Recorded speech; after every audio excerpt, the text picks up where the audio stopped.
राजनीतिक चर्चा और चुनाव का प्रचार। वार्ड संख्या 29 और प्रत्याशी हमारे साथ राहुल कुमार गंगवार। मेरा नाम देव है। लगातार मैं आपको प्रत्याशियों से मिलवा रहा हूं और वार्ड संख्या 29 के ज्यादातर प्रत्याशियों से मैंने आपकी मुलाकात कराई है। समस्याएं जस की तस हैं। जनता के बीच गांव-गांव जाकर के जनता के समर्थन को हासिल करने की कोशिश करने वाले राहुल हमारे साथ हैं। उनसे हम जानेंगे कि आखिरकार कहां से आ रहे हैं और किस तरीके से जनता का समर्थन मिल रहा है। यदि जनता उनको चुनना चाहती है तो क्यों चुनना चाहती है, क्योंकि हम उनके साथ दूसरी बार हैं इस बार, क्योंकि इस बार हम जानना चाहेंगे जनता का हाल आखिरकार क्या है और जनता अपने प्रत्याशी से किस ढंग की मांग रख रही है। राहुल जी, बहुत बहुत स्वागत और सम्मान है आपका। धन्यवाद। किस तरीके से देखते हैं और कहां से आ रहे हैं अपने क्षेत्र में? और मैं असल में अभी सिंदौली जी और संजरपुर जो है साइड से आ रहा हूँ जी और काफ़ी लगातार घूमने पड़ रहा है इस समय। जी। क्षेत्र की जो है समस्याओं को देख रहे हैं। आप क्षेत्र में जा रहे हैं लगातार और जनता के बीच जा रहे हैं। बिल्कुल। वार्ड संख्या 29 की जनता की मुख्य मांग क्या है, क्या मांग रही है जनता? यहाँ पे सबसे ज़्यादा वार्ड 29 में रास्ते बहुत ख़राब हैं। जी। गांव से गांव, कई गांव ऐसे हैं जिनके रास्ते आपस में मिलते हैं। इस गांव से उस गांव के लिए रास्ता इतनी टूटी हुई है कि लोगों को बहुत दिक्कतें होती हैं। प्रत्याशी को चुना गया, प्रत्याशी को सुना गया, प्रत्याशी को चुन भी दिया गया, आखिरकार रास्ते क्यों नहीं संभल पाते हैं? वजह क्या रहती है? ऐसा उसमें कारण है, यहाँ जो भी चुना जाता है वो सिर्फ चुनाव तक दिखता है जी। वोट खुलने के बाद वो बरेली चला जाता है जी। और या फिर वो बिल्कुल क्षेत्र से मतलब ही नहीं रखता है। उसे लगता है कि चुनाव आएगा तो फिर अपने वही प्रक्रिया अपनाऊंगा, मैं जीत जाऊंगा। तो ये सब जनता जागरूक हो चुकी है जी। अब उन्हें ऐसा नेता चुनना चाह रही है अपने क्षेत्र में बना रहे और क्षेत्र की समस्याओं को देखे और दिखाई भी दे। 5 साल ना दिखाई देते हैं, लेकिन मैंने ये जी सोच लिया है कि, और मैं लगातार रहता भी लोगों के बीच में ही रहता हूँ जी, कि चुनाव जीतेंगे तो 5 साल लोगों के सामने नजर आएंगे। मतलब जनता के बीच रहना है। बिल्कुल रहना है। हम एक सवाल यहाँ पर आपसे जरूर करेंगे जी।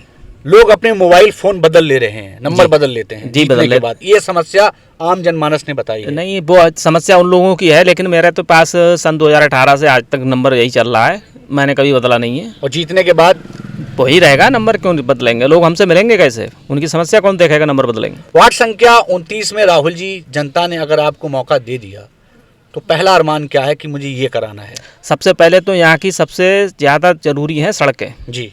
जबकि सड़कें सही होंगी तो बच्चों को शिक्षा का आराम मिलेगा, स्कूल जाने में उन्हें दिक्कत नहीं होगी। कई रास्ते ऐसे हैं जो नहीं कर पा रहे हैं। और दूसरी है जो नरखेड़ा की नदी, जी, जो मीरगंज के कॉलेज हैं, वो उस तरफ के बच्चे जो हैं उनको मिर्ज़ापुर होके आना पड़ता है। जी। अगर ये नदी का पुल बनवाएंगे, प्रयास करेंगे जैसे भी होगा जी, लेकिन ये जरूर बनवाएंगे। वार्ड संख्या 29 की जनता हर बार ठग सी जाती है जी। और ठगने के बाद फिर जनता को बड़ा दुख होता है कि उसके साथ अन्याय हो गया। यहाँ जो है लोग ज़्यादा बढ़िया लोग हैं, बहुत जल्दी भरोसा करते हैं, भोले लोग हैं, इसी वजह से ये फंस जाते हैं। कहीं ऐसा तो नहीं राहुल जी कि आप भी और नेताओं की तरह? नहीं, ऐसा कुछ नहीं है। मैं तो पिछली बार भी, लोग मुझे ज़्यादातर जानते हैं, मेरे व्यवहार से परिचित हैं।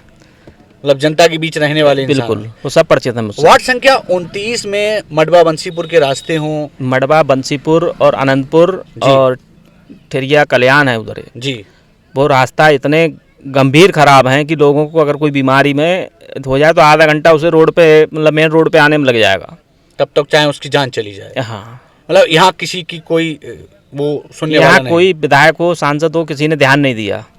क्योंकि असल में ये बाढ़ लगता है हमारा, ये बॉर्डर पे लगता है। अच्छा। इधर से रामपुर बॉर्डर पड़ जाता है तो कोई इधर काम पे ध्यान नहीं देता है और सब बेचारे वोट डाले जाते हैं। वार्ड संख्या 29 की जनता से राहुल जी आप मिल रहे हैं, घर घर जा रहे हैं, कैसा समर्थन मिल रहा है आपको? बहुत बढ़िया। जनता का क्या रुझान है इस समय? तो उनका रुझान सही है, जनता आपके साथ खड़ी है? बिल्कुल खड़ी है। वार्ड संख्या 29 की जनता से क्या कहना चाहेंगे आप? मैं सभी जनता से यही कहना चाहूँगा, वार्ड 29 की जनता को, कि एक बार अगर मौका देते हैं जी तो उनको शिकायत का मौका हम नहीं देंगे। मतलब वहाँ विकास होगा? बिल्कुल विकास होगा। पन्नों में विकास होकर रह जाता है, केवल कागजों में विकास होकर रह जाता है? नहीं, कागजों वाला नहीं होगा, अपना दिखेगा विकास दिखेगा, बिल्कुल दिखेगा। भोली भाली जनता को ठगा तो नहीं जाएगा? बिल्कुल नहीं। हमारे साथ वार्ड संख्या 29 से राहुल जी थे, जो जनता के बीच जा रहे हैं, गांव से भिरमल करके लौट रहे थे। हमको पता लगा, हमने उनसे बात की और उनके राजनीतिक क्षेत्र में ही हमने उनसे बातचीत की। उनका कहना है कि जनता ने यदि उन्हें मौका दिया तो वह जनता के बीच रहकर के सेवा करेंगे, ना कि बरेली भागेंगे। यहाँ एक समस्या बनी रहती है कि जो भी जीत जाता है वो अपना बोरिया बिस्तरा बांधकर बरेली चला जाता है। राहुल जी, क्या सच ये में सच्चाई है, सच्चाई है ना? बिल्कुल। तो हम आपसे ये उम्मीद लगा सकते हैं कि आप बरेली नहीं जाने वाले हैं? नहीं, बरेली नहीं, हमारा कोई काम ही नहीं बरेली, हम तो क्षेत्र में रहते हैं, जनता के बीच रहने वाले हैं। बिल्कुल।